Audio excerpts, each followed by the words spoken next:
So I've got somewhat of an unplanned video for you today. I was taking apart my Atomos Ninja V Plus because it's broken and I wanted to see what the problem was and if I could fix it. And then as I was looking into it, I thought, maybe I should film this thing. And then I spent most of the time coming up with this crazy overhead camera contraption. And then I thought, okay, now let's actually put this thing back together, which I think will actually be a pretty simple repair, hopefully.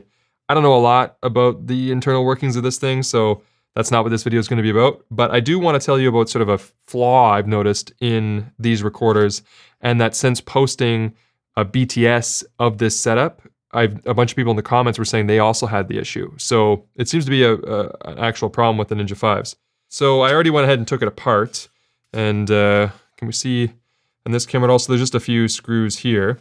And the overhead camera setup, in case you're curious, is the Sony 90mm macro on an A7S III, and then I have an Aperture MC, and they're all rigged up with some articulating arms, and I've got the iFootage telescopic pole so I could actually bring the camera down to the minimum reproduction ratio if I wanted to.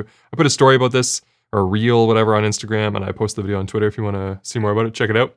But anyway, so you see these little standoffs. They're plastic, but on the inside are these little brass, I want to say that they are, maybe not, but they're gold colored little, standoff things that are surrounded by plastic bits that, unfortunately, as you can see, are broken. And the other ones broke off, but they stayed inside their little plastic houses here. And there are 5 screws. So you can see one here and one here that are still intact, but there's another one that's supposed to be up here, and then 2 more over here, which we can tell by, looking at the cutout here for the back. So the issue with this is that this is it's a thin piece of plastic, and it's just attached by those screws, and the battery goes in here. So if you, by chance, have a tall L-series battery come out of it, and maybe when you're adjusting the monitor, you kind of put some finger pressure on the battery. Or what I did that caused the problem is, remember when I was building that baby monitor, that elaborate baby monitor, I had one of those adapters, this type that goes from L series to V mount. And so you would clip that in here, and then you'd be able to put a V mount battery on the back. Well, even that adds weight. And then what happens is it slowly starts to pull these, I guess just weaken these little plastic bits and pull them away. And I didn't drop it. I didn't put any kind of shock on it. They just snap. It doesn't take that much pressure. You just kind of just put a little bit of shear force on them or whatever, and they just rip right off. And then as I was unscrewing it to get at those two, the one in the top corner over here, which is obviously on the opposite side, so it's not the same force, it just broke off taking it apart. So there's got to be a better way than you can see sort of structurally where the issue is. Let's see if we can get a closer look at these. So as you can see, they're just very, very thinly coated in plastic. It's less than 1 millimeter thick. So that means the only point of attachment between the 2 halves of your recorder sandwiched together are where these tiny, less than 1 millimeter bits of plastic are sort of molded in 5 different points to the other side of the Ninja V. This is a Ninja V Plus. I don't know, maybe the problem is the same on the Ninja V. I think some people commented that. I think the designs are very similar, but I don't want to misspeak. Maybe this is only a Ninja V Plus problem. Let me know in the comments if you've had this on a Ninja V. Anyway, I'd much rather see this be fully metal, or have sort of a metal base plate on one side that then goes through and up through the PCB and then screw it in like that. Like how they would do standoffs, let's say, on a motherboard into a PC or something like that. Because this is just evidently non-satisfactory. I have put hardly any, so I don't really know what I'm going to do to fix this other than, try to super glue these back onto where they belong, and then probably I'll put some super glue all the way around the outside ridge here just to hold it down. Won't be able to take it apart afterwards without a lot of work, but I mean, if I have to take it apart again, the unit's probably shot anyway. But before we get into that, I think the other thing that's important to know of why, some people said that once this happened to them, it ended up bricking their recorders, and I can see that. If you look right here, there's a connector that attaches to the other side right there, and we know that that carries power because the battery goes right here. It has nothing to do with the SSD. As you can see, the SSD section is completely hollow because the connector for that is right on board here.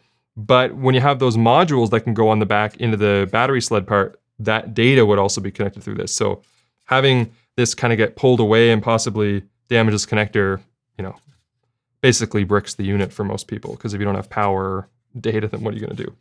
Okay, so let's see if we can glue these parts back on, see where that gets us. I'm gonna wear gloves because I ain't trying to get super glue all over my fingers. And I'm the type of person that would glue his fingers together, so.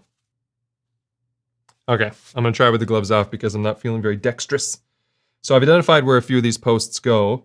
This one goes up here with it facing this way. Again, I don't even know how to glue this stuff on because there's very little, there's like no points of contact here. So I'm just gonna put a goober. That's a lot of glue. Got that thing where the glue is just consistently just dripping out. I didn't even squeeze it that hard. Oh God, I need tweezers. In case you didn't pick up on it yet, this is not an instruction guide on how to do this. This is me just faffing around.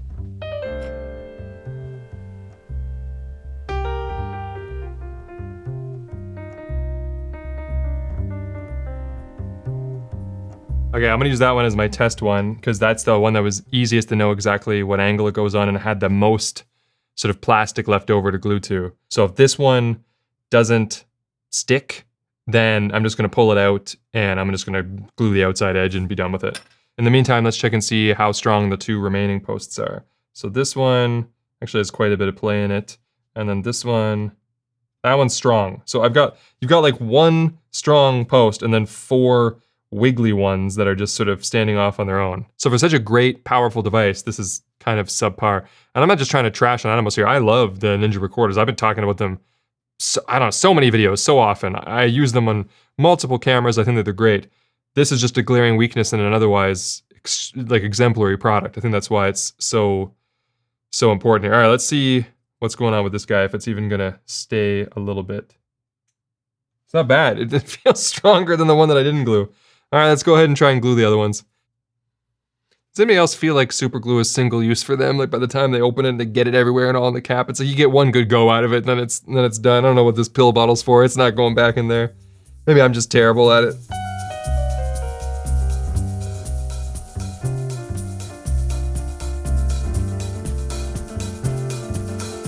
Now while we let that one set, this last one's gonna be much harder because as you can see over here, it's broken.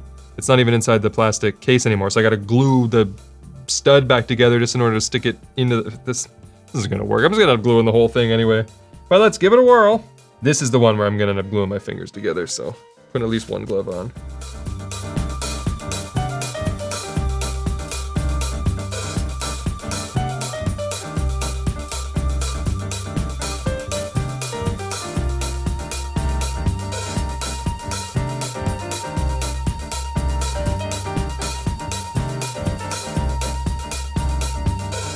Good as new.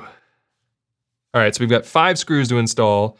And when it comes to gluing it down, there's gonna be an issue too in which the edge here is much thinner than this, so we don't get to use all this, purchase here. We gotta deal with this thin little edge of the backside.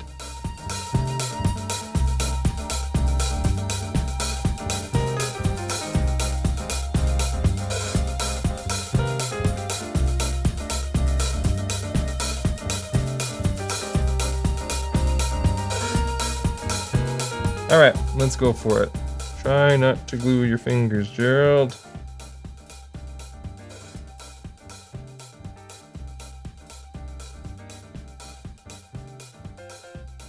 You guys want to start taking some wagers on whether or not this thing's gonna work when I boot it up after doing this? So we need a tiny little Phillips screwdriver.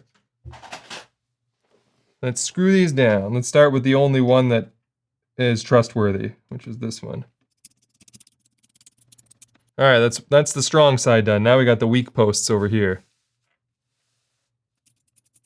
Essentially, all I'm hoping the screws are gonna do is tighten it down enough for the rest of the glue to do its job, and then together, hopefully it'll all be strong enough to work. This one I'm not certain is gonna do anything, but put this super glue away before something bad happens. Oh yeah, we should check for glue squeezed out the side. There's a little bit of glue scuzz, as you can see all along in here, but the rest of the sides. All right, let's boot it up and see if it works. All right, let's stick a big battery in the back of it so we can yank on it a little bit. There is no flex at all when I pull on the battery now, so that's good. Bust open a Gerald Undone 18-inch straight cable. There's a joke here about always be plug-in, but then also, Plug in your own cables. Get it? Does it turn on? I hear it. I see something on the screen. Okay, do we have an image? There's an image. Let's press record. It's recording. We got the red box around it. So it's working. So if you yanked yours apart, which then broke the contacts or like the way that the battery back connects to that PCB there, if that's broken, well then, you know, it's probably no good. But if it's just that you have a flappy back, you know, seemingly you can super glue it together and it'll be fine. You can super glue those posts back on if they break for you too, but it's pretty tedious and might not necessarily be worth it. You know what? Don't follow any of the advice in this video. This isn't a guide. I'm just messing around. But most importantly, what I wanted to get out of this video is, Atomos, I love your recorders, but those posts are no bueno. You can't just have it where if you pull on a battery a little too hard that your whole monitor breaks. Like, because all I would do is I would have it on the camera like this, and I would try to tilt it a little bit, and I would just grab, you know, and sometimes my fingers would go on the battery, and I would tilt it like this, but this finger here putting pressure on the battery is what, like, I heard it like crack on the inside. It's like, come on, man. But anyway, it's working. So we still got a Ninja 5 Plus, so that's good. Would hate to just have it be, you know, garbage because of some broken plastic. Anyway, I don't know why I made this video, but I hope you enjoyed some part of it. I hope you're having a good day. And I'll see you in the next one. All right, I'm done.